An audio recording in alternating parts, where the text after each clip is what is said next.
चलिए तो हम स्टार्ट करते इलस्ट्रेशन 40। एंड ये एग्जाम में बहुत बार आया हुआ क्वेश्चन है, बहुत ही सिंपल क्वेश्चन है, टफ बिल्कुल भी नहीं है, हम जैसे पढ़ेंगे बहुत सिंपल बना देंगे, एग्जाम में भी आते हैं क्वेश्चन। कितने नंबर के? 16 नंबर के। ठीक है। The balance sheet of professional limited and dynamic limited as of 31 March 2002 is given below. चलिए देखिए, तो प्रोफेशनल लिमिटेड का बैलेंस शीट दिया हुआ है, डायनामिक लिमिटेड का भी बैलेंस शीट दिया हुआ है। परफेक्ट, यहाँ पर पूरा दिया हुआ है आपको, देखिए कितना बड़ा सारा बैलेंस शीट दिया हुआ है। नॉन करंट एसेट्स के अंदर प्रॉपर्टी प्लांट एंड इक्विपमेंट है, इन्वेस्टमेंट है, करंट एसेट्स के अंदर क्या क्या है, फाइनेंशियल एसेट्स वगैरह वगैरह बहुत कुछ दिया हुआ है आपको यहाँ पर, है ना। फिर आगे अदर इन्फॉर्मेशन दिया हुआ, हमें अदर इन्फॉर्मेशन पढ़ना होगा तभी हमें समझ में आएगा, क्योंकि पहले अदर इन्फॉर्मेशन को पढ़ के इसका अंडरस्टैंडिंग अच्छे से ग्रैब करना है हमें। इसका अंडरस्टैंडिंग वंस हमें बहुत अच्छी तरीके से मिल जाएगा, तो इसके बाद आगे कोई प्रॉब्लम नहीं आएगी। चलो, अदर इन्फॉर्मेशन। प्रोफेशनल लिमिटेड ने क्या किया? 70% शेयर्स खरीदे हैं, तो ये क्या इंडिकेट करता है? 30% एलोकेटेड टू एनसीआई होगा।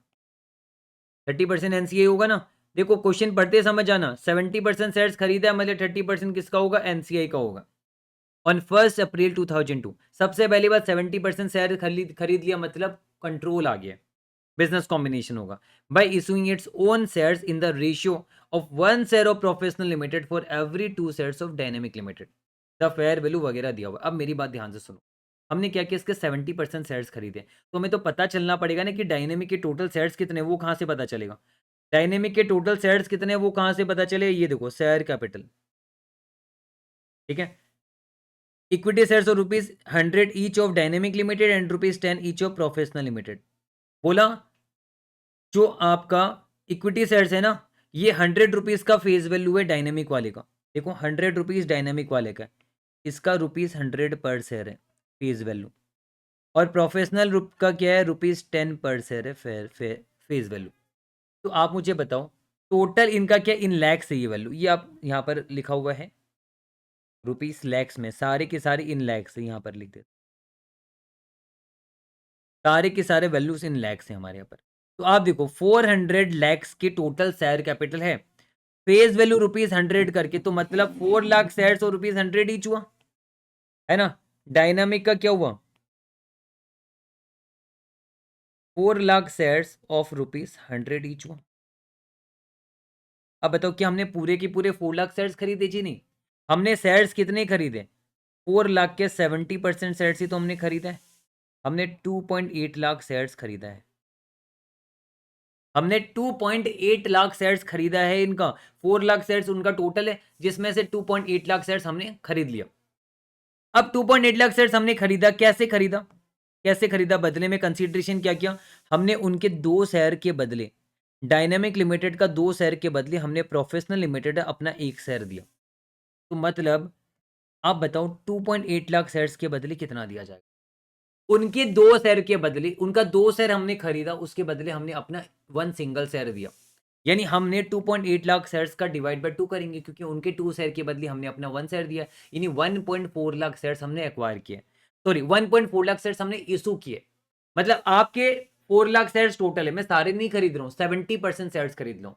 तो 4 लाख शेयर्स का 70% 2.8 लाख शेयर्स में खरीद रहा हूँ, 2.8 लाख शेयर्स मैं खरीद लूंगा। आपको इसके बदले कंसीडरेशन कैश नहीं दे रहा, एसेट नहीं दे रहा, कंसीडरेशन में आपको कैसे दे रहा हूं पता है? In the form of shares दे रहा हूं। कंसीडरेशन में आपको क्या दूंगा? In the form of my own shares, क्योंकि कंसीडरेशन किसी भी फॉर्म में हो सकता है, और जो कंसीडरेशन में आपको दे रहा हूं, आपके अगर मैं 2 शेयर्स खरीदूंगा तो बदले में अपने 1 शेयर दूंगा मैं। तो आपके 2.8 लाख शेयर्स खरीदे, तो मैं इशू कितना करूंगा? 1.4 लाख शेयर्स इशू करूंगा। 1.4 लाख जो शेयर में इशू करूंगा, जो मैं शेयर आपको इशू कर रहा हूं, कंसीडरेशन हमेशा फेयर वैल्यू में होता है, और जो मैं आपको शेयर्स इशू कर रहा हूं, मेरा मेरा शेयर्स का प्राइस है ₹40 करके मार्केट वैल्यू। फेयर वैल्यू देखो, प्रोफेशनल लिमिटेड अपना जो शेयर इशू कर रहा है उसका फेयर वैल्यू ₹40 है, तो मतलब शेयर दिया जा रहा है 1.4 लाख। मैं आपको इसको ऐसे लिखता हूँ, वहां पर ही लिखता हूँ,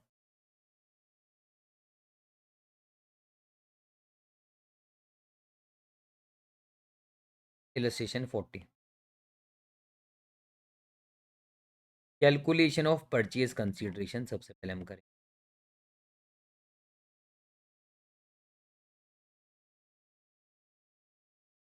तो देखो इनको शेयर्स इशू किया जा रहा है,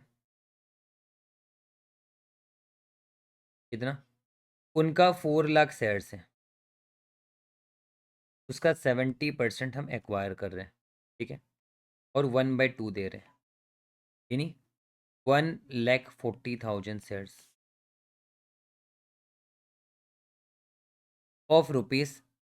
हमारा तो 10 है, हम जो 1,40,000 शेयर्स दे रहे हैं, हमारा तो ₹10 है फेस वैल्यू, पर मार्केट वैल्यू कितना है? ₹40 करके। तो कितना आएगा? ₹8.40 करके। तो 1,40,000 हम शेयर्स दे रहे हैं और हमारा एक का मार्केट वैल्यू 40 करके, यानी 56 लाख रुपीज़। और इसका मैं एक बाइफरकेशन भी बता देता हूँ। हम जब शेयर इशू करेंगे तो हम क्या करेंगे? शेयर कैपिटल में तो फेस वैल्यू दिखाते हैं। शेयर कैपिटल में दिखाएंगे 1,40,000 जो शेयर हमने इशू किया है, इंटू 10 करके 14 लाख रुपीज़ हम शेयर कैपिटल में दिखाएंगे। और बाकी कहाँ दिखाएंगे? सिक्योरिटीज़ प्रीमियम, अदर इक्विटी के अंदर बाकी हम दिखाएंगे सिक्योरिटीज़ प्रीमियम में। 1,40,000 इंटू 30, ये तो आपको पता ही, स्कूल में पढ़ा होगा। स्कूल में नहीं, कॉलेज स्कूल में वही पढ़ा है पहले। फेस वैल्यू शेयर कैपिटल में जाते हैं और बाकी सिक्योरिटीज प्रीमियम में जाते हैं। तो 1,40,000 शेयर्स मैंने इशू किया और मेरा शेयर का फेस वैल्यू 10 रुपीज़ है। ये मैंने पहले भी आपको बता दिया था। ये देखो मेरा वाला का 10 रुपीज़ है, प्रोफेशनल वाले का, ठीक है। तो मैंने शेयर इशू किया, वो मैंने आपको बता दिया। तो मेरा शेयर, नंबर ऑफ शेयर बढ़ भी जाएगा। पहले जो शेयर था वो तो इशू था, और कंपनी ने शेयर इशू किया एक्विजिशन करने के लिए। तो ये मैंने ब्रेकअप दिखा दिया, शेयर इशू आ गया इतने। अब आगे बढ़ते हैं, आगे भी तो और कुछ कुछ दिया होगा। तो मैंने ये पॉइंट आपको एकदम अच्छे से क्लियर करा दिया, पॉइंट नंबर ए। अब आगे देखिए, the fair value exercise resulted in the following. Fair value of PP बताया 350 लाख है। मैंने कहा था ना, हम जब एक्विजिशन करेंगे डायनामिक लिमिटेड का, यहाँ पर लिखा नहीं है क्या? ये सारे पीपी का ही, the fair value exercise resulted in the following, ये सारे पीपी डायनेमिक का इन्फॉर्मेशन हम ये समझेंगे। तो पीपी कितना? 350 लाख है। तो ये देखो डायनेमिक का ये जो पीपी है 350 लाख है, हम इसको ये वाला नहीं लेंगे कंसिडर, हम 350 लाख कंसिडर करेंगे, क्योंकि फेयर वैल्यू में हमें पुल करना है। एक्वायरी के सारे एसेट्स एंड लायबिलिटीज को फेयर वैल्यू में पुल करना है। अब आगे देखते हैं। प्रोफेशनल लिमिटेड ने ऑल्सो एग्री किया है क्या? देखो ये वाला कंटिजेंट कंसिडरेशन का मामला लग रहा है मुझे। देखो प्रोफेशनल लिमिटेड ने एग्री किया है to pay an additional payment as consideration that is higher of, higher दिया जाएगा 35 लाख या फिर 25% of any excess profit in the first year after acquisition over its profit in the preceding 12 months made by dynamic limited. This additional amount will be due after 2 years. ये पैसा आज नहीं दिया जाएगा, ये पैसा दिया जाएगा 2 साल के बाद। क्या बोला? 35 लाख या फिर 25% of any excess profit in the first year. अब बोला डायनेमिक लिमिटेड ने 10 लाख रुपीस कमा लिया प्रीसीडिंग ईयर में और एक्सपेक्ट कर रहा है कि आने वाले टाइम में ये 20 लाख कमाएगा। तो देखो अगर 10 लाख कमा लिया है, आने वाले टाइम में 20 लाख कमाएगा, तो कुल मिला के 30 लाख हुआ।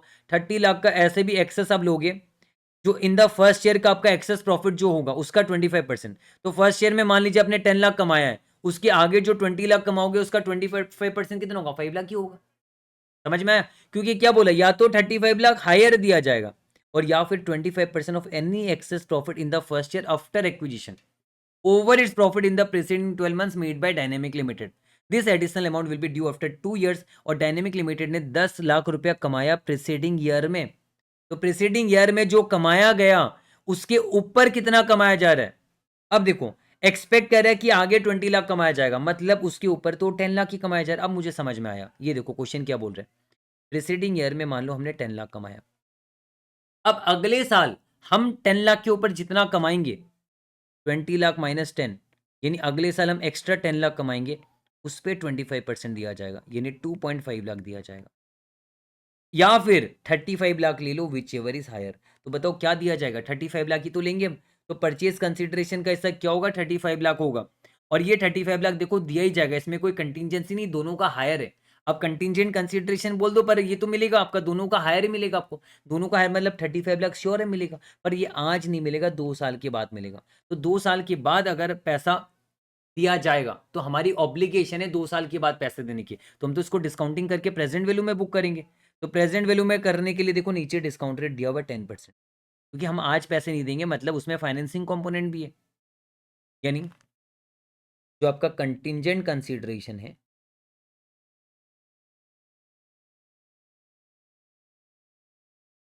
ये आपका 2 साल के बाद दिया जाएगा। कंटिंजेंट वर्ड नहीं यूज़ करना ठीक रहेगा, पर फिर भी चलो कर दिया मैंने, क्योंकि दोनों में से कोई कौन सा दिया जाएगा वो अभी भी कंटिंजेंसी है ना। तो हम 35 लाख का इसके इसमें देखा जाए तो पता है, कंटिंजेंट मत बोलो, इसका हम प्रोविज़न बनाएंगे आज। कम से कम तो 35 लाख हमारा पैसा लगेगा ही, ज़्यादा भी लग सकता है, क्या पता हमारे एक्सपेक्टेशन के हिसाब से कुछ उल्टा ही हुआ, ज़्यादा कर लिया। तो ये प्रोविज़न आपका आपका होगा for contingent, provision for liability आपका, ये भी कंसीडरेशन का हिस्सा है, क्योंकि बिजनेस एक्वायर कर रहे तभी तो ये पैसा दे रहे, पर ये पैसा आज नहीं देंगे, ये देंगे कब, 2 साल के बाद।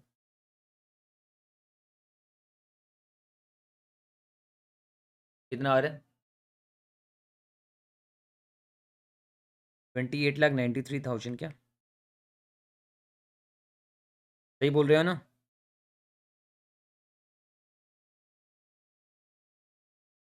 28,92,560 मैंने 28,93,000 कर दिया, चलो राउंड ऑफ कर दिया हमने, सही है। फिर आगे ये पॉइंट भी हमारा क्लियर हो गया एकदम अच्छा। फिर आगे, इन एडिशन प्रोफेशनल लिमिटेड ने एग्री किया टू पे one of the founder share holder A payment of ₹20 lakh provided he stay with the company for 2 years after the acquisition. बताओ क्या ये पीसी का पार्ट बनेगा? ये आपका पोस्ट कॉम्बिनेशन सर्विस है, ये पोस्ट कॉम्बिनेशन सर्विस है, क्योंकि ये 20 लाख तभी दिया जाएगा अगर वो सर्विस प्रोवाइड करेगा, वो कंपनी में रहेगा 2 साल तक। तो ये फ्यूचर में जब जब वो सर्विस देगा 2 सालों में, ये फ्यूचर में 20 लाख रुपीज़ का खर्चा दिखाया जाएगा, है ना। तो ये आपका अभी का नहीं है, परचेज कंसिडरेशन का पार्ट नहीं है, ये ध्यान रखना, not a part of PC, PC का पार्ट नहीं बनेगा। क्यों? हाँ, अगर ऐसा बोल दिया जाता 20 लाख दिया ही जाएगा, ठीक है, कंपनी में रहो या ना रहो, तब हम मान लेते पीसी का पार्ट है, पर यहाँ पर तो सर्विस कंडीशन है ना, इसमें क्या है, सर्विस कंडीशन है, ये भी आप लिख देना, इसमें सर्विस कंडीशन है। चलो ये हमने समझ लिया। पॉइंट नंबर 4 तो समझाने की जरूरत नहीं, अभी जस्ट समझाया था, समझा के मैंने निकाला भी था, 2,50,000 पीसी का पार्ट है ना। Share based payment replacement award, जो कि पार्ट ऑफ पीसी में आएगा कितना, 2,50,000। ये तो मैंने ऑलरेडी निकाल के आपको दिखाया था, इसमें कुछ करने की आवश्यकता नहीं है। अब बचा क्या, देखो सारे पॉइंट तो हो गए, इधर ये सारे हो ही गए हमारे। अब बचा क्या, point number 5, dynamic limited had a law suit pending with a customer who has made a claim of ₹50 lakh. यानी डायनामिक लिमिटेड का कोई केसेस चल रहा है जिसमें उसके कस्टमर ने, आप डायनेमिक बन जाओ, मैं प्रोफेशनल हूं, मैं प्रोफेशनल एक्वायरर हूं, आप डायनेमिक हो, मैं आपको एक्वायर करूंगा। अब आपके किसी कस्टमर ने आप पे 50 लाख रुपीज का केस कर दिया, तो आप पे अगर किसी भी प्रकार का केस किया जाएगा, हम देखेंगे उसका आज का डेट में फेयर वैल्यू क्या है, उसके प्रोबेबिलिटी के हिसाब से उसका फेयर वैल्यू डिटरमाइन किया जाएगा, और एक थ्योरी का पार्ट है, वहां पर मैं आपको ये समझाऊंगा भी, प्रोविजन कंटीजेंट लायबिलिटी। पर अभी के लिए आप इतना समझो कि 50 लाख रुपीज जो है, 50 लाख रुपीज का क्लेम आपके कस्टमर ने आपको किया है, तो मैं क्या करूंगा, मैं ये देखूंगा आपके लिए, भले वो कंटीजेंट लायबिलिटी हो, आपके लिए कुछ भी हो, मुझे फर्क नहीं पड़ता, मैं देखूंगा कि आज के डेट में उसका फेयर वैल्यू क्या है। अगर मैं आज के डेट में किसी के साथ मिलकर उसका सेटलमेंट करूं, तो प्रोबेबिलिटी के हिसाब से उसका आज के डेट का फेयर वैल्यू क्या बता दिया, फेयर वैल्यू 5 लाख है। तो ये जो लाइबिलिटी है, मैंने कहा ना, सारे एसेट्स एंड लाइबिलिटीज को हम फेयर वैल्यू में पुल करते हैं, ये जो ऑब्लिगेशन है इसका फेयर वैल्यू 5 लाख है। अब मेरी बात सुनो जरा, ये क्या पता आपने अपने बुक्स में इसको कंटिंजेंसी मानते हुए, कंटिंजेंट लाइबिलिटी मानते हुए, क्या पता आपने इसको बुक्स में नहीं दिखाया। और मैंने आपको शुरुआत में समझाया था पहली क्लास में कल, कि आपने अपने बुक्स में क्या रिकॉग्नाइज किया क्या नहीं किया, मुझे फर्क नहीं पड़ता, भले आपने अपने बुक्स में रिकॉग्नाइज किया या नहीं किया, जब मैं आपको एक्वायर करूंगा, आपके जितने एसेट्स भले वो रिकॉग्नाइज हुए या नहीं हुए, उसको मैं फेयर वैल्यू में पुल करूंगा। आपके जितने लाइबिलिटी भले आपने उसे बुक्स में रिकॉग्नाइज किया या नहीं किया, मैं उसे फेयर वैल्यू में पुल करूंगा। तो ये जो लाइबिलिटीज का फेयर वैल्यू बता दिया 5 लाख रुपीज, तो 5 लाख रुपीज हम क्या करेंगे, कंसिडर करेंगे। अब देखो टैक्स रेट भी दे दिया इन्होंने 30%, तो टैक्स रेट दिया तो इसका मतलब पता है वो क्या चाहते हैं, वो चाहते हैं टैक्स रेट देने का मतलब कि आप इसमें डेफर टैक्स का इम्प्लीकेशन लाओ। मैंने डेफर टैक्स आपको समझाया था, देखो यहाँ पर हम पता है मजबूर हैं हम कि बाकी सारे के सारे एसेट्स एंड लाइबिलिटीज को सेम अमाउंट पे ही रखें। क्यों? क्योंकि फेयर वैल्यू किसी का दिया ही नहीं है, मतलब बाकी का कैरिंग अमाउंट को हमें फेयर वैल्यू मानना पड़ेगा, क्योंकि सिर्फ और सिर्फ प्रॉपर्टी प्लांट एंड इक्विपमेंट का ही तो फेयर वैल्यू दिया गया था। सिर्फ और सिर्फ प्रॉपर्टी प्लांट एंड इक्विपमेंट का ही फेयर वैल्यू दिया गया था 350, 500 की जगह 350 है। और इसके अलावा कुछ भी नहीं है, इसके अलावा बस एक और चीज है कि ये लाइबिलिटी मान के चले, देखो ये जो 5 लाख की लाइबिलिटी आप देख लो, डायनेमिक लिमिटेड ने अपने बुक्स में नहीं दिखाया। डायनेमिक लिमिटेड का बैलेंस शीट में आप देख लो, यहाँ पर इन्होंने अपने बुक्स में नहीं दिखाया है। इसके पीछे रीजन भी है, क्योंकि आपने इसे कंटिंजेंट लायबिलिटी माना। पता कैसे चल रहा है? 50 लाख का कस्टमर ने क्लेम किया, मान रहे हो 5 लाख ही इसका फेयर वैल्यू, मतलब 10% ही तो है। 10% चांस है कि ये क्लेम सेटिस्फाई हुआ। 50 लाख का 10% कितना होता है? 5 लाख रुपीज होता है। और इंडेक्स 37 में आप पढ़ोगे, प्रोबेबिलिटी होना चाहिए कि आउटफ्लो होगा रिसोर्सेज का। प्रोबेबिलिटी मतलब 50% से ज्यादा चांसेस है कि आउटफ्लो होगा, तब जाके हम उसका प्रोविजन बनाते हैं, उसे हम बैलेंस शीट में रखते हैं। बट जबकि यहाँ पर 50 लाख का 10% ही 5 लाख बनता है, मतलब हम मानेंगे कि प्रोबेबिलिटी नहीं है कि आउटफ्लो रिसोर्स होगा। और आपने अपने बुक्स में इंडेक्स 37 लगाते हुए आपने इसे कंटिंजेंट लायबिलिटी माना होगा, और इसलिए आपने इसे बुक्स में दिखाया भी नहीं है।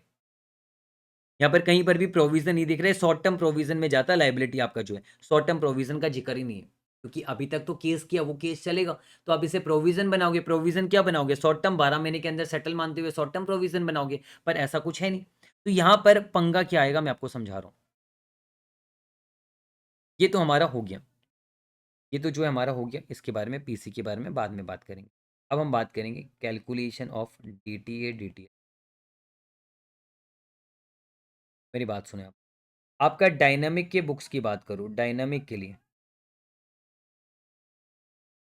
कैरिंग अमाउंट ऑफ पीपी कितना था? 500 था। अब मान के चलते टैक्स बेस भी गवर्नमेंट के लिए 500 था। बट प्रोफेशनल ने क्या किया, इसे डायनामिक को एक्वायर कर लिया और पीपी को फेयर वैल्यू में रिकॉग्नाइज किया। 350 में फेयर वैल्यू 350 में रिकॉग्नाइज किया। टैक्स बेस हम मानेंगे अनचेंज्ड है, कितना रहेगा? 500 रहेगा। तो यहाँ पर हमें पता चला कैरिंग अमाउंट ऑफ पीपी जो है ना, वो less than tax base of PP है। कैरिंग अमाउंट ऑफ एसेट देखो, कैरिंग अमाउंट ऑफ एसेट जो है वो less than tax base of asset है, इसे डीटीए बनेगा। और या फिर आप ऐसे भी समझ लो, हम फ्यूचर में 350 में डेप्रीशिएशन क्लेम करेंगे, पर सरकार हमें 500 में डेप्रीशिएशन का बेनिफिट देगी। मतलब जितना हम डेप्रीशिएशन का टैक्स सेविंग मांगेंगे, उससे ज्यादा सरकार हमें बेनिफिट देगी। तो डेट मीन्स व्हाट, ही क्या बनेगा? डीटीए बनेगा। तो डीटीए कितना बनेगा? 150 का 30%, 45 का डीटीए बनेगा। समझ में? आप ऐसे भी समझ सकते हो, carrying amount of asset less than tax base of asset होता है तो डीटीए बनता है, वो मैंने नोट्स में लिखा दिया था। तो ये डीटीए बनेगा 45 का।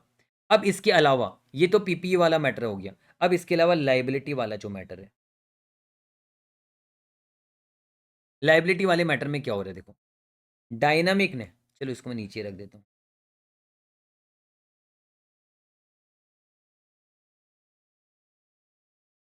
डायनेमिक ने अपने बुक्स में इस पीपी का कैरिंग अमाउंट, सॉरी पीपी नहीं, लाइबिलिटी का, डायनेमिक ने अपने बुक्स में लाइबिलिटी का कैरिंग अमाउंट कितना रखा है? 0 रखा है ना। डायनेमिक ने अपना कैरिंग अमाउंट जो है वो 0 रखा है। हम मान लेते हैं टैक्स बेस भी जो है वो 0 रहेगा,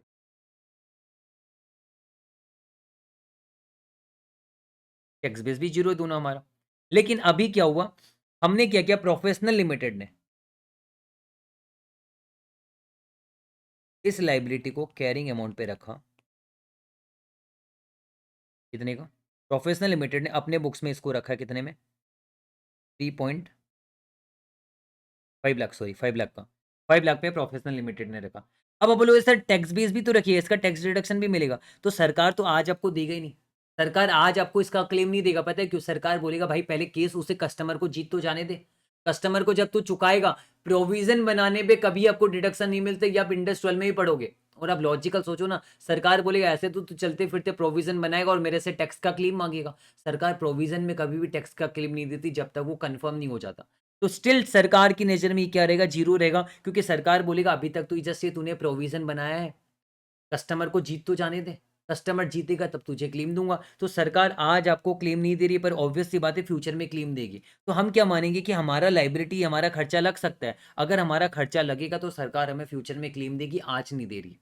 तो यहां पर क्या हो रहा है, carrying amount of liability greater than tax base of liability. मैंने कहा था carrying amount of asset greater than tax base of asset हो तो आपका डीटीएल बनता है, लेकिन carrying amount of liability greater than tax base of liability होगा तो आपका डीटीए बनेगा। और ऐसे भी आप समझ जाइए ना, फ्यूचर में आपको, आज सरकार ने तो नहीं दिया, बोला प्रोविजन बनाया, पर फ्यूचर में तो सरकार आपको, फ्यूचर में आप खर्चा बुक नहीं करोगे क्योंकि खर्चा आपने आज ही बुक कर दिया। खर्चा तो आपने आज ही 5 लाख का बुक कर दिया है, फ्यूचर में वापस से थोड़ा खर्चा बुक करोगे, फ्यूचर में तो सिर्फ लाइबिलिटी डिस्चार्ज करोगे। आज आपने खर्चा बुक कर दिया 5 लाख का, सरकार ने आज आपको डिडक्शन नहीं दिया, पर फ्यूचर में सरकार आपको डिडक्शन देगी। फ्यूचर में जब रियल में आप पेमेंट करोगे तो पेमेंट करते समय तो अब लाइबिलिटी मान लो 5 लाख ही देना पड़ा फ्यूचर में आपको, तो फ्यूचर में आप दिखाओगे लाइबिलिटी टू बैंक, पर सरकार बोलेगी तेरा ये खर्चा है, हमारी नजर में अभी सरकार आपको बेनिफिट देगी, तो फ्यूचर में सरकार आपको बेनिफिट देने वाली है इसमें, यानी इसका भी क्या बनेगा, डीटीए बनेगा। बाकी अगर ज़्यादा क्लैरिटी नहीं आ रही है अभी तो कोई टेंशन वाली बात नहीं, बाद में क्लैरिटी आ जाए। तो अब देखिए डी एक हमारा ये बना 45 लाख का, और डी हमारा एक ये बना 1.5 लाख का, है ना। तो कितना का डी बन गया, देयर फोर टोटल डी कितना हो गया, 45 प्लस 1.46.5 का टोटल। इसके अलावा और कोई भी चीज़ में डिफरेंस नहीं, तो और किसी भी चीज़ का डी नहीं बनने वाला। डन, एकदम अच्छी तरीके से, कोई प्रॉब्लम वाली बात अभी तक तो मुझे नज़र नहीं आई है। हमने 35 लाख ले लिया, ये सारा शेयर्स ले लिया हमने, कैश तो कुछ दिया नहीं जा रहा है, तो पीसी तो हमने निकाल ही लिया यहाँ पर। एक बार देखता हूँ मैं, साला 3 ही फिगर था ना, यस ठीक है। तो अब हम पीसी को तो क्लोज करते हैं। पीसी कितना है मुझे बता दो, टोटल पीसी कितना दे रहे हैं, 56 लाख प्लस 28.93 प्लस 2.5, 87.43 लिख देता हूँ मैं, ठीक है। अब मैं इसको 87.43 लैक्स लिख देता हूँ। अब 87,43,000 भी पूरा लिख सकते हो, कोई प्रॉब्लम वाली बात नहीं है। 87.43 लाख लिख दिया। अब मुझे क्या करना चाहिए पता है, अब मुझे बनाना चाहिए बैलेंस शीट। अब मैं बनाऊंगा कॉन्सोलिडेटेड बैलेंस शीट, और ये मेरा मैच करेगा 100% फॉर श्योर, 100% फॉर श्योर मेरा मैच करेगा। एक बार मैं बताऊं, एक बार मैं एक काम करूं, एक बार मैं आपको ना एकदम कंसाइज बैलेंस शीट बना के दिखाता हूं एक बार, फिर मैं आपको पूरा बैलेंस शीट बना दूंगा। कंसाइज बैलेंस शीट एक बार मैं बना के दिखाता हूँ, टी शेप में बना देता हूँ एक बार, ठीक है। एक बार एकदम मतलब पूरा भी बनाऊंगा, पर एक बार टी शेप में कंसाइज बैलेंस शीट बनाता हूँ मैं। अब देखो कंसाइज बैलेंस शीट अगर मैं बनाऊंगा टी शेप में, तो आपने कहा था कि सर प्रोफेशनल लिमिटेड का तो हमने सीखा है पूरा अच्छे से कि एज इट इज वैल्यू आएगा, तो प्रोफेशनल लिमिटेड का सारा एज इट इज वैल्यू में एसेट कितने के आगे, 2000 का आगे, सारा एसेट मिला दो, सारा एसेट एज इट इज आएगा, टोटल 2000 का एसेट हो जाएगा। 500 का इसका शेयर कैपिटल है, अदर इक्विटी 810 का, लाइबिलिटी भी एक साथ रख देंगे। अब देखो प्रोफेशनल लिमिटेड का सारा एसेट कितने का है, 2000 का है, ठीक है। और इसका शेयर कैपिटल कितने का, 500, अदर इक्विटी 810 का है।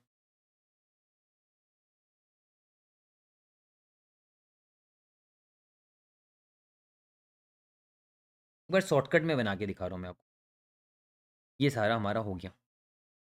और इधर देख लो सारे लाइबिलिटी को एक साथ ले लेते, 340, 440, 540, 640, 690 आ रहा है, लाइबिलिटी जो है वो हमारा 690।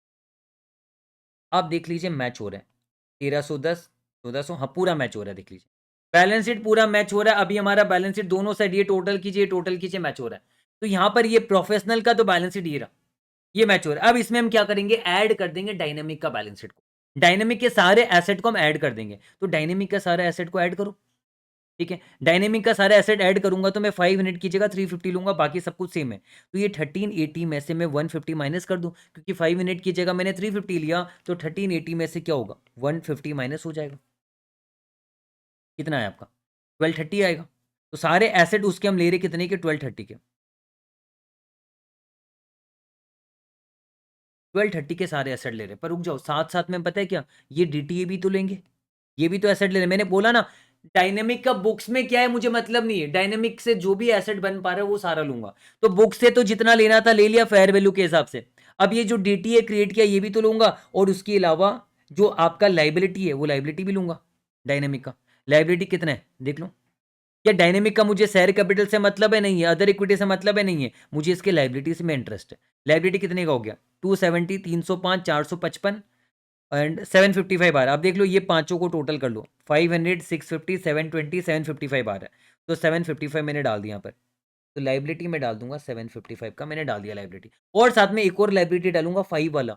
पता है बच्चे लोग गलती क्या करेंगे एग्जाम में, ये दो में गलती करेंगे। एक तो ये 5 वाले में, ये कौन सा, वो जो लॉस आउट पेंडिंग का जो हमारा लाइबिलिटी है 5 लाख वाला, वो लेंगे ना हम, तो वो 5 लाख वाला हमने ये ले लिया, लॉस आउट पेंडिंग का है ना, ये ले लिया। और ये डीटी, इसमें बच्चे गलती करेंगे। ये दो चीज आप एग्जाम में छोड़ के आओगे मेरे ख्याल से, इन दोनों जगह पे आप ध्यान देना। तो ये सारा चीज हमने कर लिया। अब देखो हमने एसेट भी ले लिया, डीटीए भी ले लिया, और जो लाइबिलिटी था वो भी ले लिया। क्लियर, एकदम अच्छे से हमने कर लिया पूरा। अब आप चेक कर लो कि आपने कितना नेट एसेट लिया है, आपने कितना नेट एसेट लिया, ये लिया, ये लिया, और ये लाइबिलिटी लिया। ये जो हाईलाइटेड वाला है, हाईलाइट नहीं करता हूँ इसको, मैं कुछ और करता हूँ। हाईलाइट तो मैंने स्टार करने के लिए दिया था।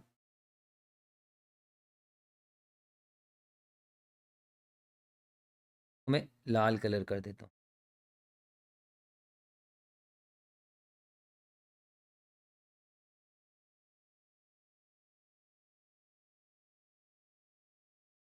अब मुझे कोई बताएगा, अब मुझे बताओ हमने कितना एसेट लिया। हमने 1230 का एसेट लिया, 46.5 का डीटीए लिया, कितना आ गया, 1276.5 का हमने एसेट लिया डायनामिक का, और उसका लाइबिलिटी लिया 760 का। यानी नेट एसेट कितने का लिया, 1276.5 माइनस 760, 516.5 का नेट एसेट लिया हमने। 516.5 का आइडेंटिफाइबल नेट एसेट लिया, आप देख लो, मैंने 516.5 का आइडेंटिफाइबल नेट एसेट लिया। इसका 30% एनसीआई दिखाऊंगा मैं। यहां पर फेयर वैल्यू का जिक्र नहीं है, तो एनसीआई हम क्या करेंगे, प्रोपोर्शनेट में दिखा देंगे 30%। इसका 30%, 516.5 जो नेट एसेट है इसका 30% तो एनसीआई होगा। तो एनसीआई मैं दिखा दूंगा कितना का 30%, 154.95 मैंने एनसीआई भी दिखा दी। तो अब देखो मैंने पहले क्या बोला कि मेरे बैलेंस शीट में 516.5 का एसेट गया, इतने का डिफरेंस आएगा उसमें से, लेकिन मैंने एनसीआई 154.95 दिखा दिया है। अब कितने का डिफरेंस आ रहा है, अब आ रहा है 516.5 माइनस 154.95, 361.55 आ रहा है यार। अब मैं देखूंगा कि मैंने पीसी क्या दिया है, पीसी मैंने क्या दिया वो पीसी में डाल दूंगा यहाँ पर। पीसी मैंने क्या दिया है, देखो ये रहा, पीसी मैंने 87.43 दिया है, जिसमें आपका 5,60,000 का शेयर कैपिटल है। ये सारा डालते ही पीसी अगर मैं 87.43 यहाँ पर डाल दूं, 87.43 का अगर मैं पीसी डाल दूं, तो मेरा डिफरेंस कितना आएगा, वो गुडविल या वो आ जाएगा। मैंने पीसी तो कम दिया है, तो यहाँ पर गेन ऑन बार्गेन परचेस आएगा, -87.43 का पीसी दिया है, तो 274.12 का कैपिटल रिजर्व आएगा ये। बस खत्म कहानी। मतलब मुझे क्या करना है, इसमें देखो 154.95 मैंने डाल ही दिया, मैंने कुछ नहीं किया, एकदम सिंपल एक क्रक्स बैलेंस शीट आपको बनाया ताकि आपका दिमाग खुल जाए एकदम अच्छे से। मैंने आपको बताया कि आप अपना डालो, बैलेंस शीट मैच है, आप ये देख लो एसेट और डीटी आ जाएगा। डीटी आप एग्जाम में गलती करोगे, ध्यान रखना है। और इधर लाइबिलिटी भी एज इट इज ले लिया सारा फेयर वैल्यू में, और ये 5 एक्स्ट्रा से लाइबिलिटी आया था आउट ऑफ बुक्स, वो भी ले लिया हमने। ये लेने पर मुझे पता चला 516.5 का एसेट है, तो इतने का डिफरेंस है। इसका 30% तो भैया सीधा एनसीए को डालो, एनसीए को 30% डाल दिया मैंने, ये डिफरेंस है। अब इसमें से 87.43 हम दे रहे क्या, परचेज कंसीडरेशन दे रहे, तो जो डिफरेंस आएगा वो क्या होगा, कैपिटल रिजर्व। इसका मैं एक जर्नल भी पास कर रहा हूं यहाँ पर। एग्जाम में जर्नल पास नहीं करना, पर आपको क्लैरिटी दूंगा मैं एकदम अच्छे से, ताकि आप एग्जाम में बिल्कुल भी ना घबराओ। आइडेंटिफाइबल नेट एसेट 516.5 हो रहे हैं यहाँ पर, ठीक है। टू एनसीआई 154.95 हो रहा है। To PC payable, to PC जो है वो दे रहे 87.43 का, है ना। तो बाकी का गुडविल नहीं आएगा, बाकी इधर ही आ रहा है, देखो इधर ही आ रहा है। To capital reserve gain on bargain purchase, जो कि कैपिटल रिजर्व है, वो आ गया 274.12, 274.12 ये रहा। इतना शॉर्ट में, इसी को मैं डिटेल में फिर बाद में लिख दूंगा, तो इसलिए एक बार शॉर्टकट बता दिया। अब देखो ये बैलेंस शीट मैच है, अब यही चीज मैं डालूंगा। पीसी 87.43 में कहाँ कहाँ डालू मुझे बताइए। पीसी 87.43 में पहले 5,60,000 है, 56 लाख है, सॉरी 56 लाख में मैंने बोला था 14 लाख शेयर कैपिटल में जाएगा, और 52 लाख जो है, 52 नहीं 42 लाख है, गलती लिख दिया।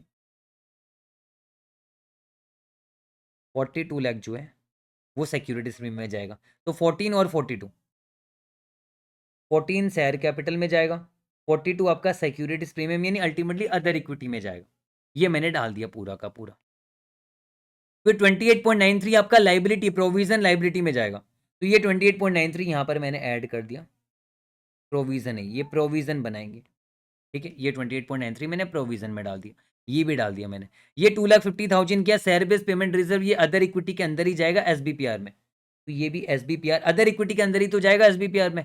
ये कितना आ जाएगा 28.93, नहीं नहीं 2.5, 2,50,000, 2.5 यहाँ चला जाएगा। तो आप देखिए अभी मैं इसको थोड़ा अलग कलर से लेता हूँ।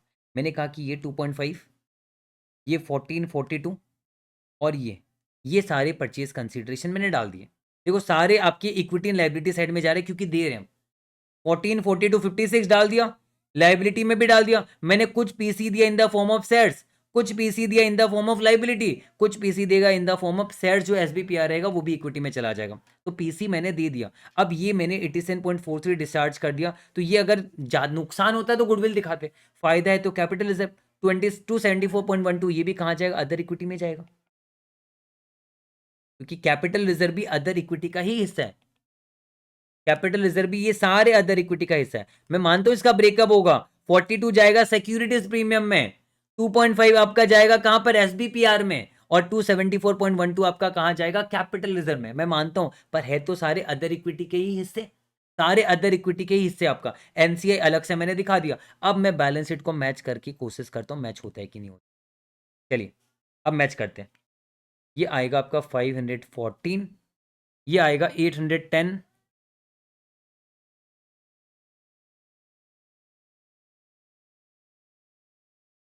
पहले से था, 42, 2.5, 274.12, 1128.62, ये मैंने ले लिया। इसके अलावा इधर कितना आ गया 690 प्लस 755 प्लस 5 प्लस 28.93, ये आ गया 1478.93, इधर हो गया। और इधर आपका कितना आ रहा है 3230 प्लस 46.5, 3276.5। अब मुझे प्लस करके देखना है, ये भी वही आएगा 3276.5 ही आएगा, मैं श्योर हूँ। 514 प्लस 1128.62 प्लस 154.95 प्लस 1478.93, 3276.5 परफेक्ट। देख लो मिल गया। इतना छोटा बैलेंस शीट बनाया है, देखो इतना छोटा बैलेंस शीट में पूरा आपको समा दिया। इससे ज्यादा कंसाइज क्या होगा बताओ। मजा आया कि नहीं आया? मुझे तो मजा आया, आप बताओ आपको मजा आया या नहीं आया? एक बार मुझे बता दो मजा आया या नहीं आया। जल्दी से मुझे कमेंट करके सबको ही बताना। नहीं आया मजा तो भी बता दो, मुझे कोई आपत्ति नहीं है, जो है सच बताना। 1230, मजा नहीं आया तो भी बताना मुझे।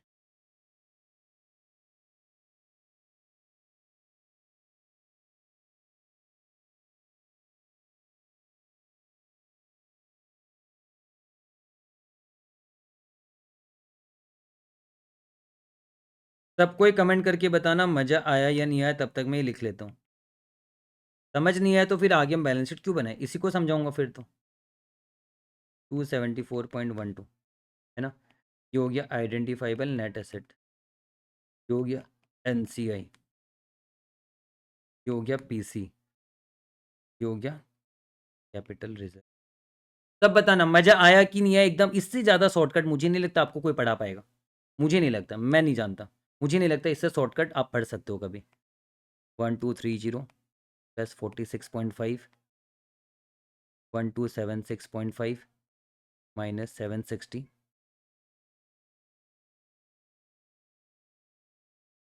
माइनस 755 माइनस 5, ये आपका हो जाएगा कितना 560। सबको ही कमेंट करना, सबको ही, सबका कमेंट चाहता हूँ। जिसको मजा नहीं आया वो भी लिखो सीधा, मुझे कोई डर नहीं लगता, मुझे कोई डर नहीं लगता। आप लिखो, कोई मैं बिल्कुल भी आपको बुला नहीं पाऊंगा। आप लोग बस सच्चाई लिखो, नहीं समझ में आया नहीं मजा आया तो भी लिखो, कोई प्रॉब्लम नहीं है। सच बोलो, सच बोलने में कोई दिक्कत नहीं है। DTA ये हो गया टोटल एसेट, ये हो गया लाइबिलिटी, ये हो गया आपका कंपेंसेशन,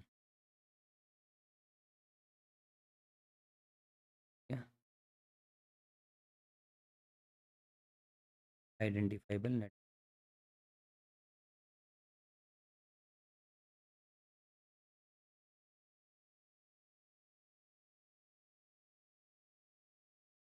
बताना मुझे, तब तक मैं ये लिख के आप लोग के लिए रख रहा हूँ ताकि आप लोग को बाद में ये देखने में कभी भी परेशानी नहीं आए। ये जर्नल भी मैं क्या करके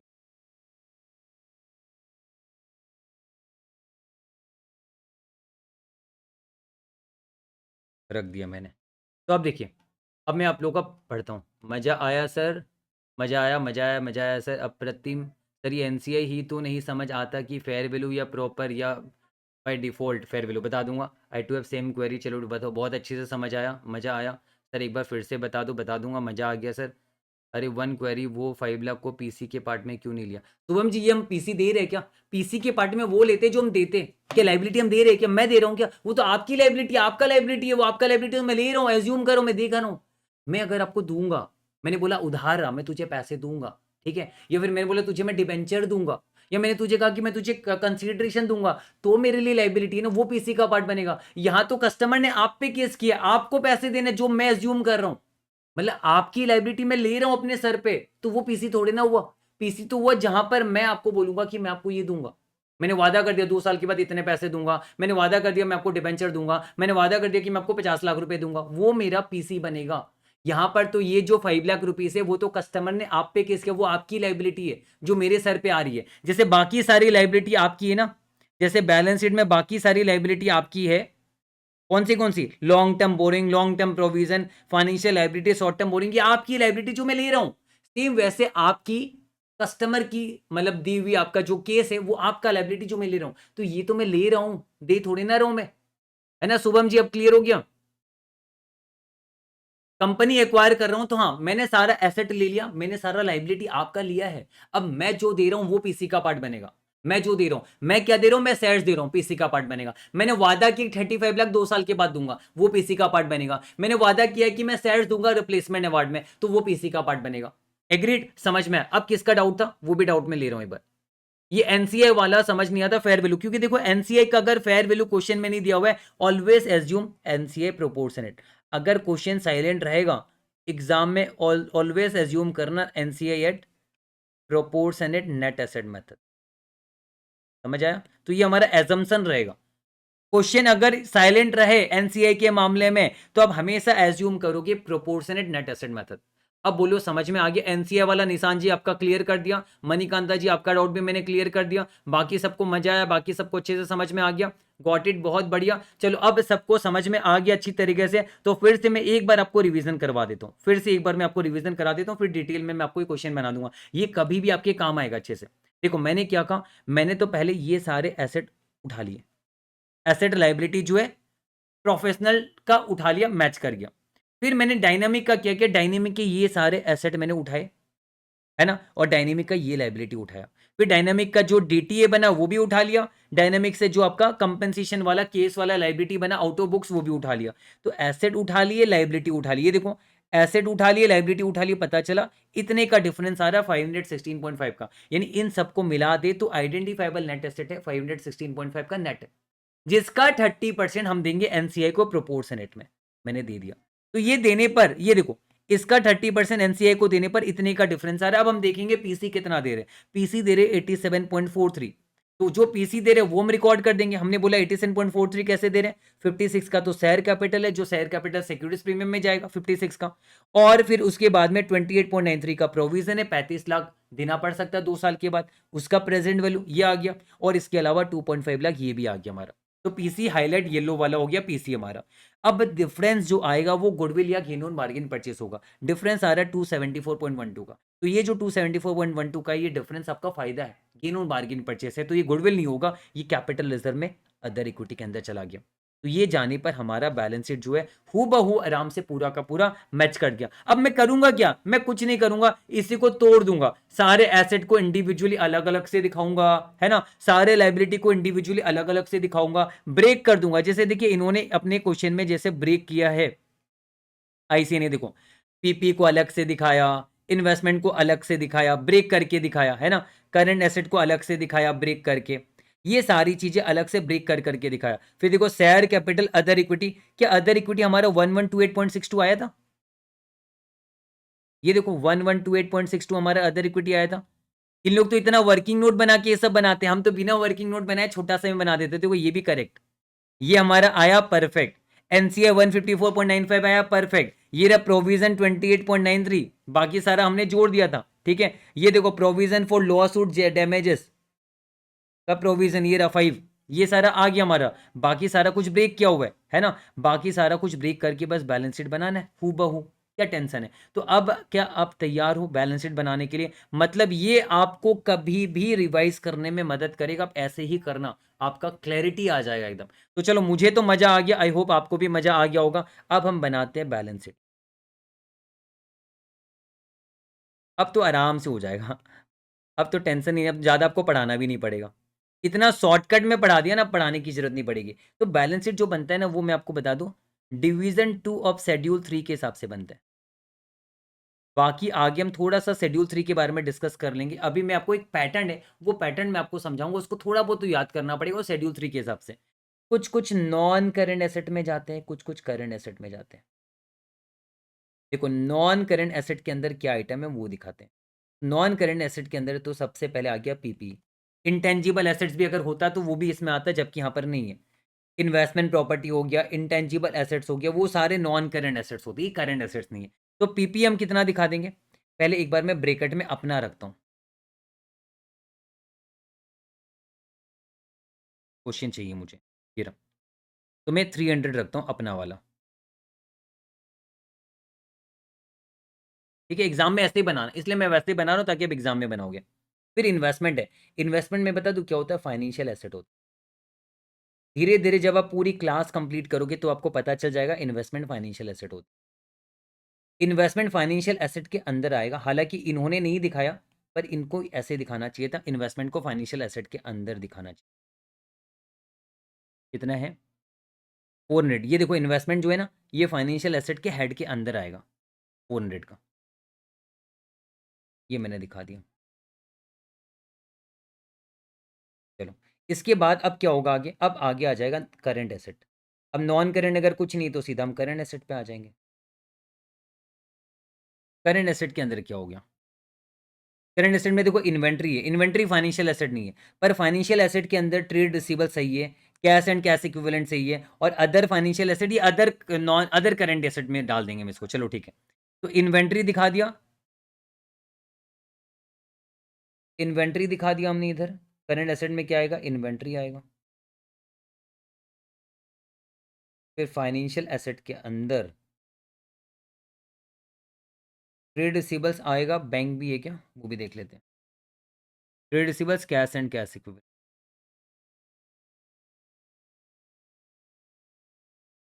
हल्का सा वैसे होने से कोई प्रॉब्लम नहीं है, पर फिर भी कोशिश करना आप ऐसे बनाओ। Cash and cash equivalent financial asset के अंदर आ गया। बाकी जो है उसे हम अदर करंट एसेट में दिखा देंगे, ठीक है, ये हमने दिखा दिया। तो यहाँ पर हम क्या करेंगे, इन्वेंट्रीज का भी वैल्यू डाल देंगे। इन्वेंट्रीज कितने का? 250, 450, 200, 250, 450, 200, 400। ये सारा डेटा मैंने एज इट इज हू बहू डाल दिया, जैसा का जैसा आपका प्रोफेशनल का डेटा है पूरा का पूरा डाल दिया। अब आगे आ जाता है इक्विटी एंड, नीचे आ जाएगा टोटल होने के बाद। नीचे अब नीचे रखूंगा मैं इक्विटी एंड लाइबिलिटी, क्योंकि ऊपर आ जाते हैं सारे एसेट, ये सारे हो गए क्या एसेट। एसेट में नॉन करंट का एसेट के अंदर क्या क्या हो जाएगा, ध्यान देना। एसेट के अंदर हो जाएगा नॉन करंट और करंट आ जाएगा, ठीक है। और ध्यान इसकी टेंशन ना लो, ये धीरे धीरे अपने आप आपके दिमाग में बैठ जाएगा, एग्जाम टाइम तक अपने आप दिमाग में बैठ जाएगा। तो अभी आपको इसकी टेंशन नहीं लेनी कि रट्टा मारना है क्या, नहीं, कोई टेंशन नहीं लेनी, एग्जाम तक अपने आप दिमाग में बैठ जाएगा। तो अब नेक्स्ट हम करेंगे equity and liability. Equity and liabilities के अंदर सबसे पहले क्या आएगा, इक्विटी आएगा। इक्विटी में क्या आता है पता है, सबसे पहले आता है शेयर कैपिटल, फिर आएगा अदर इक्विटी। अदर इक्विटी का ब्रेकअप हम statement of changes in equity में दिखाते हैं, वो हम बाद में पढ़ेंगे, भी पढ़ने की जरूरत, फिर सीधा भी हम अदर इक्विटी दिखा देंगे, फिर मैं नीचे दिखा दूंगा। अदर इक्विटी में क्या आएगा, आपका सारा आ जाएगा, सारा आइटम, जैसे capital reserve, securities premium, retained earning, ये सारी चीज इसके अंदर आ जाएंगे। Other equity. एनसीए ध्यान रखना सेपरेट लाइन आइटम है, अलग से आएगा।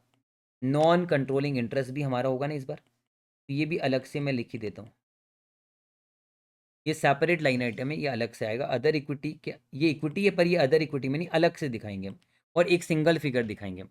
इसलिए तो मैंने कहा था कि जो आपका मान लो नॉन रिप्लेसमेंट अवार्ड जो था, उसका मैंने कहा था ना, जो भी हिस्सा रहेगा वो एनसीए के अंदर सीधा अमाउंट में चला जाएगा। मतलब रिप्लेसमेंट अवार्ड होता तो अदर इक्विटी के अंदर एसबीपीआर में जाता, नॉन रिप्लेसमेंट अवार्ड होने पर एनसीआई के अंदर जाएगा। तो यहां पर देखो ये सारा हो गया, फिर non current liability, current liability, फिर इक्विटी का काम खत्म।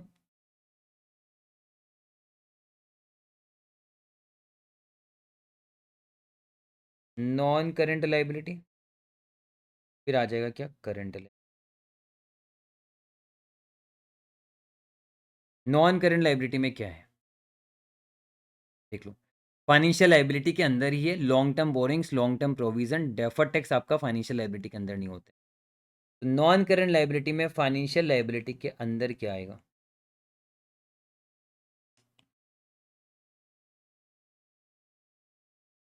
लॉन्ग टर्म बोरिंग्स आएगा। प्रोविजन भी फाइनेंशियल लाइबिलिटी नहीं होती, तो फाइनेंशियल लाइबिलिटी के अंदर आएगा सिर्फ और सिर्फ लॉन्ग टर्म बोरोइंग। फिर long term provision, defer tax, ये फाइनेंशियल लाइबिलिटी का हिस्सा नहीं है, बाद में धीरे धीरे पता चलेगा जब आप फाइनेंशियल इंस्ट्रूमेंट पढ़ोगे तब। लॉन्ग टर्म प्रोविजन अलग से दिखा दिया, डेफर टैक्स भी अलग से दिखा दिया। और डेफर टैक्स को हमेशा नॉन करेंट के अंदर दिखाया जाता है, उसे कभी करेंट नहीं माना जाता। सब कुछ धीरे धीरे बाद में पता चलेगा, डेफर टैक्स कभी भी करेंट नहीं माना जाता। अब देखो यहाँ पर करेंट लाइबिलिटी में क्या है, आपका फाइनेंशियल लाइबिलिटी के अंदर शॉर्ट टर्म बोरिंग्स और ट्रेड पेबल्स, ये दोनों आ जाएगा।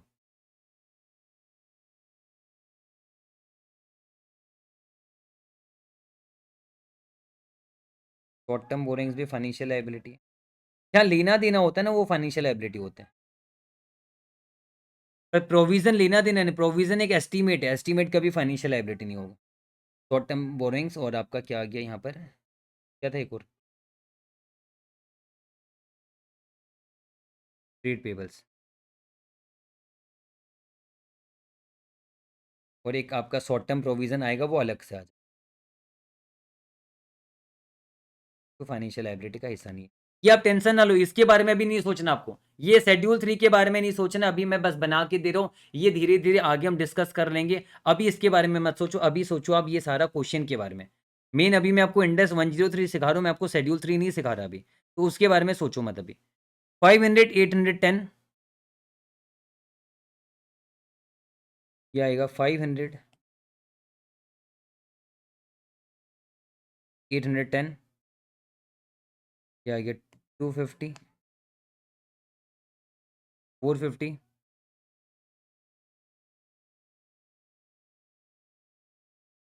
250, 50, 40 है।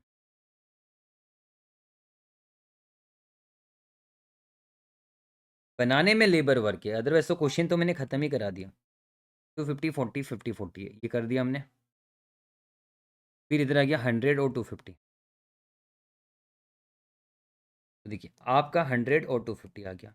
बैलेंस शीट मैच अब चेक कर लो, ये सबको 1350, 1310 आ गया ना, 1300, 1500, 1650, 1750, 2000, ये सारे मिला के 2000 हो रहे हैं, और इधर भी सारे 700 और 700, 1400, 2000 हो रहा है। बैलेंस शीट पूरा मैच हो रहा है हमारा, पूरा का पूरा बैलेंस शीट मैच हो रहा है, कोई टेंशन वाली बात नहीं प्रोफेशनल का। अब डायनेमिक को ऐड करेंगे इसमें, डायनेमिक को अलग पेन से ऐड करता हूँ। पीपीएम 350 का ही दिखाएंगे, ये 350 ले रहे हैं हम, है ना, पीपीए 350 का दिखा दिया। फिर 100 का आपका इन्वेस्टमेंट है, 100, 150, 300, 100, 100, 150, 300, 100, ये हमने जोड़ा।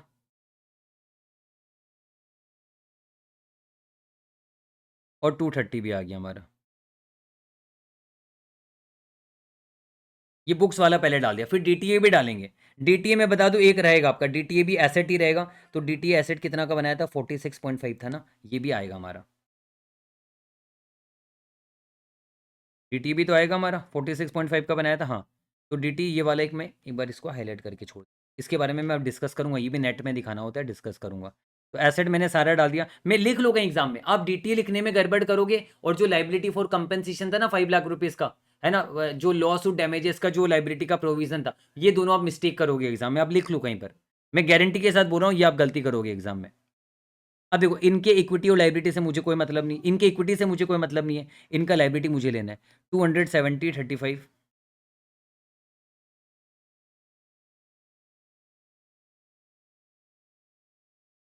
ये मैंने ले लिया। फिर 150 और 300,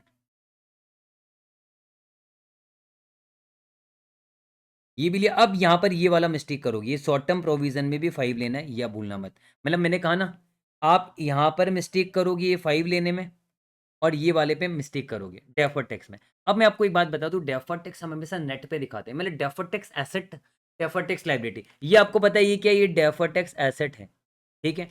और defer tax asset, defer tax liability जो होगा वो नेट पे दिखाया जाएगा। देखिए, डेफर टैक्स आपको एसेट साइड में नहीं दिख रहा है, एसेट साइड में डेफर टैक्स नहीं दिख रहा है आपको, किसके अंदर दिख रहा है, नॉन करंट लाइबिलिटी के अंदर डेफर टैक्स दे रहे हैं। मतलब ये डेफर टैक्स लाइबिलिटी है, पहले से बुक्स में डेफर टैक्स लाइबिलिटी कितने का है, 40 और 35 का है। तो एसेट हमने बनाया था 46.5 का, वो इसमें जोड़ देंगे। तो देखो, ये वाला को यहां पर रखने की कोई जरूरत ही नहीं है, क्योंकि लाइबिलिटी और एसेट नेट करेंगे, तो ये जो लाइबिलिटी है इसमें एसेट माइनस हो जाएगा, है ना, कितना, 46.5 माइनस हो जाएगा। ये भी हाईलाइट करूंगा मैं, आपको ये भी ध्यान में। तो ये मैंने कर दिया। तो ये सारा चीज मैंने करते ही, देखो मैंने सारे एसेट डाल दिए, सारे लाइबिलिटी डाल दिया। अब आप चेक कर लो, मुझे नहीं कराने से भी चलेगा, चेक कर लो, आपका यही आएगा। सारा एसेट सारा लाइबिलिटी डालने के बाद आपका डिफरेंस 516.5 ही आएगा। आप चेक कर सकते हो। इन सबको जोड़ लेते हैं, आपके लिए मैं फिर से जोड़ रहा हूँ, मतलब ठीक है। ये देखो, आप 350, 450, 550, 600, 900, 1000, 1230 आया। 1230 हमारा इधर आया, 1230 इधर आया। माइनस आप ये कर दोगे, 270/35, 1230 चलो लिख देता हूँ मैं। इधर आ गया 270, 305, 455, 755, 760 आया। और 46.5 भी हमने इधर ही माइनस किया, तो इधर आ गया आपका। तो 1230 माइनस 760 माइनस 46.5, वही आने वाला है। अच्छा रुक, जो कुछ गड़बड़ हुआ है क्या, अच्छा ये माइनस पे तो प्लस हो जाएगा। 1230 ये तो माइनस पे है ना, तो माइनस पे तो हम इसको लाइबिलिटी को माइनस करें, तो माइनस माइनस बिकम्स प्लस, है ना, माइनस माइनस बिकम्स प्लस हो जाएगा आपका ये। या फिर इन दोनों का नेट पे लोगे, माइनस माइनस प्लस होगा ना। तो 1230 माइनस आपका कितना आया था, 760, और माइनस माइनस प्लस होता है तो प्लस कर देंगे 46.5, आ जाएगा 516.5। तो 516.5 का फर्क आएगा हमारा। तो जो 516 का फर्क 0.5 का फर्क आएगा, उसमें हम एनसीआई दिखा देंगे,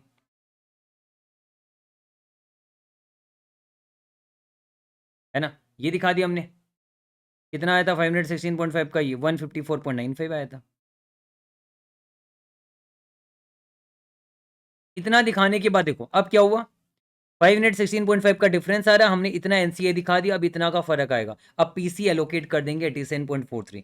पीसी कैसे एलोकेट करूंगा मैं, यहाँ पर मैं प्लस करूंगा 14, और अदर इक्विटी में प्लस करूंगा मैं 42। 56 मैंने डाल दिया, शेयर इशू जो किया, शेयर इशू जो किया वो मैंने डाल दिया 56, है ना। शेयर इशू जो किया मैंने डाल दिया, ये वाला मैंने डाल दिया। अब 28.93 क्या लाइबिलिटी आपका 2 साल के बाद देना है, 2 साल के बाद देना है, मतलब लॉन्ग टर्म प्रोविजन। ये जो है ना, ये प्रोविजन कौन सा होगा, लॉन्ग टर्म होगा, क्योंकि 2 साल के बाद 12 महीने से ज्यादा, तो मतलब लॉन्ग टर्म। तो 28.93 लॉन्ग टर्म प्रोविजन में जाएगा हमारा, ये रहा। मुझे अलग कलर चाहिए इस कंसीडरेशन को डालने के लिए। 14, 42, 28.93 कहाँ जाएगा, लॉन्ग टर्म प्रोविजन में जाएगा, यहाँ पर जाएगा। आपको थोड़ा सा ये सब पता होना पड़ेगा कि कहाँ जाना है। प्रोविजन है तो लॉन्ग टर्म प्रोविजन में चला गया। अब बचा क्या, एक आपका 2.5 बचा, ये 2.5 ये सर्विस पेमेंट है, ये तो आपका इक्विटी में जाएगा। 2.5 हमारा कहाँ जाएगा, ये यहाँ पर अदर इक्विटी में जाएगा।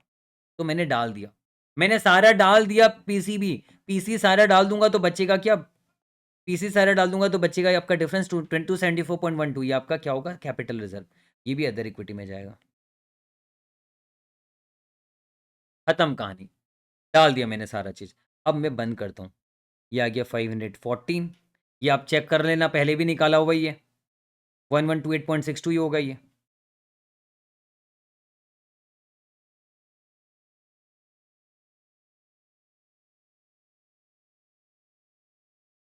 ये हो गया हमारा, ये आ गया 450, ये आ गया 148.93, ये 75 माइनस 46.5, 28.5 आ गया ये।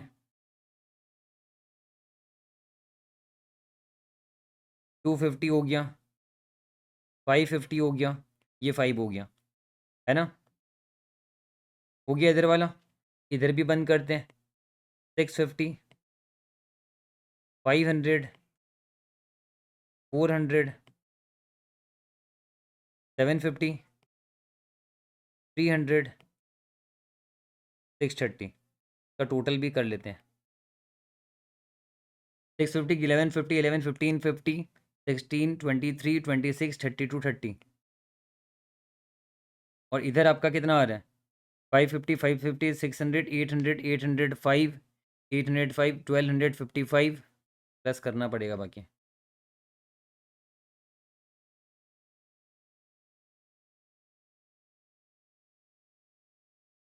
1128.62, 514, 154.95,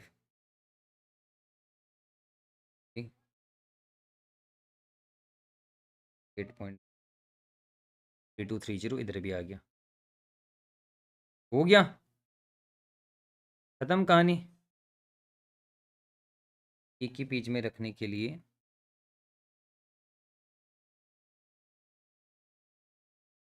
ये भी 3230,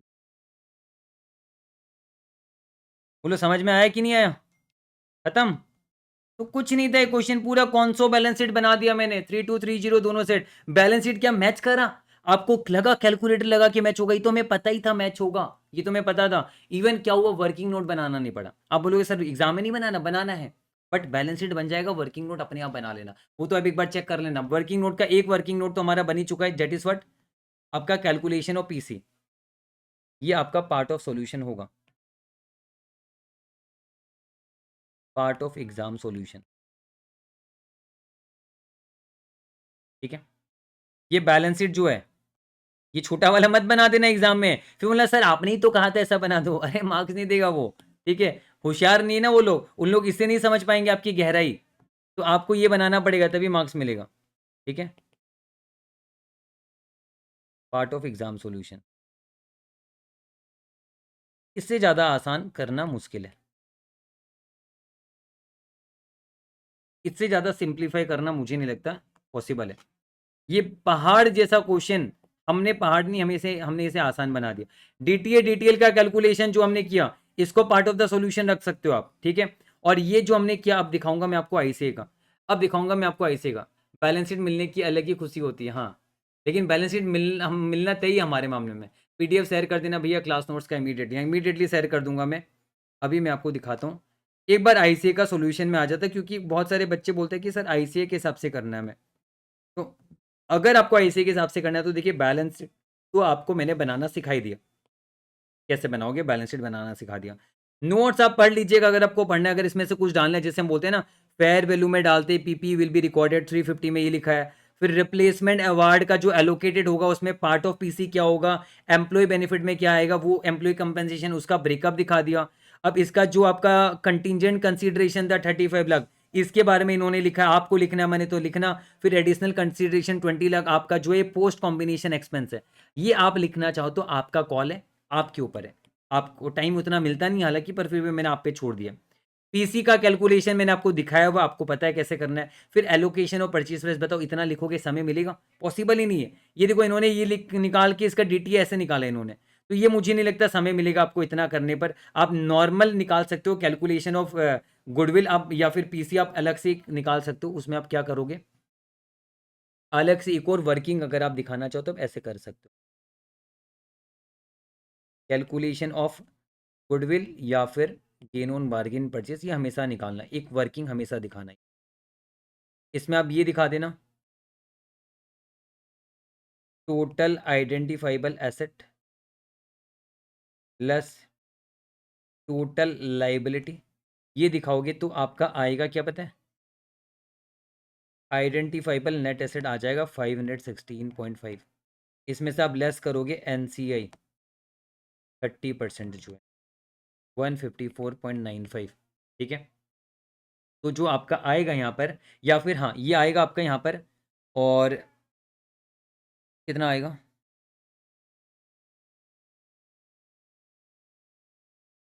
361.55 less purchase consideration 87.4, therefore gain on bargain purchase. तो जितना डिटेल में आप दिखाओ आपके ऊपर छोड़ दिया, 274.12। बोलिए जी, क्लियर है एकदम अच्छे से। तो ये क्वेश्चन मैंने आपको एकदम अच्छे से करवा दिया, फटाफट से मैं आपको एक बार रिवाइज करा देता हूँ। कुछ था नहीं इस क्वेश्चन में, बड़ा सारा क्वेश्चन मैंने आपको ये बता दिया था, सारा चीज 70% लिया, मतलब इससे हमें पता चल गया 1.4 लाख शेयर हम इशू कर रहे हैं, है ना। 40 रुपीज करके 520 का आपका आ जाएगा, हाँ 560, 5 लाख 56 लाख का आपका टोटल बन रहा था, 560 लाख या जो भी बना 56 लाख बन रहा था।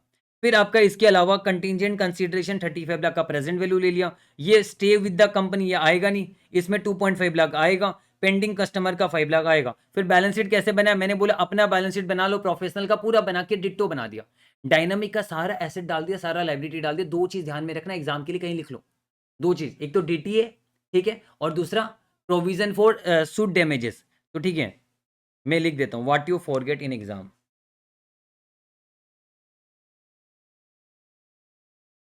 where you will make mistakes।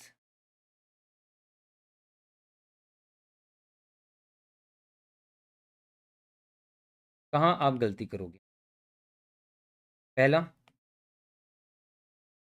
DTA calculation and inclusion in asset of dynamic, ये आप भूल जाओगे। Provision for suit damages in liability of dynamic, ये दोनों आप गलती कर सकते हो, ये दो जगह पे आप गलती करोगे, ये दो जगह आप ध्यान में रखना। और तीसरा एक और, NCI calculation and inclusion in balance sheet, ये तीन चीज आप गलती करो, ये तीन चीज आप याद कर लेना, गलती मुझे नहीं करनी है। ये तीन चीज अगर आप गलती नहीं करोगे तो मुझे नहीं लगता इसके अलावा और कहीं पर आपका कोई मिस्टेक आएगा, और कहीं पर कोई मिस्टेक नहीं आएगा, बाकी सब कुछ आपके ध्यान में रहेगा, क्योंकि पीसी तो आप बना ही लोगे पूरा, कोई प्रॉब्लम नहीं है। ये तीन चीज का आप गड़बड़ कर सकते हो एग्जाम में, तो ये ध्यान में रखना। चलो डन फ्रॉम माई साइड, है ना, हाईलाइट भी कर दिया मैंने, डन पूरा, पहाड़ तोड़ के रास्ता बना दिया, हाँ एकदम। अब बताओ मजा आ गया एकदम ये क्वेश्चन करा के, क्वेश्चन 1 घंटा लगा मैंने, आप एग्जाम में इसे 1 घंटा नहीं, अब इसे एग्जाम में 20 मिनट में करोगे। इतना प्रैक्टिस करना, प्रैक्टिस नहीं करोगे तो दिक्कत आएगी। एक बार वंस आपने क्वेश्चन प्रैक्टिस कर लिया अच्छी तरीके से, उसके बाद तो मलाई मक्खन की तरह क्वेश्चन सॉल्व होगा, इसकी मैं गारंटी दे रहा हूँ। PDF अभी शेयर कर दे रहा हूँ, ठीक है। तो क्लास को हम करते खत्म, बता दो सबको समझ में आ गया, एक बार मुझे बस इतना बता दो, उसके बाद क्लास को हम करते खत्म। एक बार प्लीज कमेंट करके बता दो, किसी को कोई दिक्कत है तो बता दो। अब लगा कि FR पढ़ रहे हैं सर, कल का टाइम क्या रहेगा वो कल बताऊंगा। अब मुझे बताओ आपको मजा आया, ये टफ तो नहीं लगा ना, बिल्कुल भी टफ तो नहीं लगा ना। कल की टाइमिंग क्या है उस हिसाब से अपना शेड्यूल भी बना लेंगे अपना, और एक काम करूंगा, इसको वीडियो में यूट्यूब में भी डाल दूंगा ये वाला क्वेश्चन, ताकि आपको जब मन करे बार बार देख लेना इस वीडियो को, है ना। इस वीडियो को मैं डाल दूंगा, 1 घंटे का भी जो क्वेश्चन वीडियो है ना, इसको मैं यूट्यूब में डाल दूंगा, जब मन चाहे देखते रहना, है ना, जब कभी मन करेगा देख लेना वहां से।